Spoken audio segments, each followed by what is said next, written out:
We have two 5,050 gallon tanks. We're collecting rainwater from off of the roof of the house, which is way back over there. It is coming down this 4-inch drainage line, and this is what we would call a wet conveyance.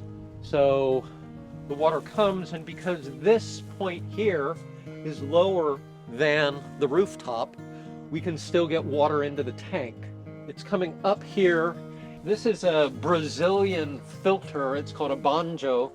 There's kind of a sock inside, and so the water comes down and through, and then there's a little opening over here.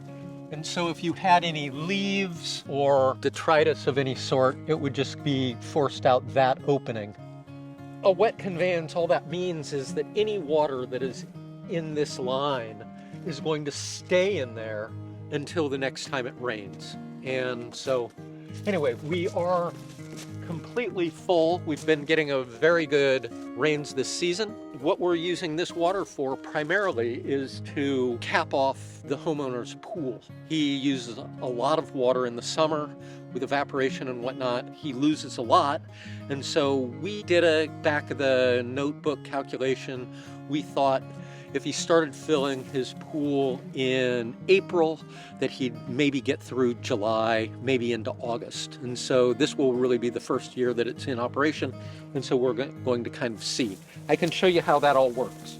These two tanks are daisy chained together, so they will fill up evenly. Then this pipe is also running over to our pump, and the pump runs all the way up the hill to an irrigation valve that we have up there. The valve is tapped into his controller. It's set so that twice a week or so, it will kick on for 5 minutes or 7 minutes and refill his pool. And so once that valve opens, this is a pressure sensitive pump. The pump will kick on automatically and just pump water up and into the pool.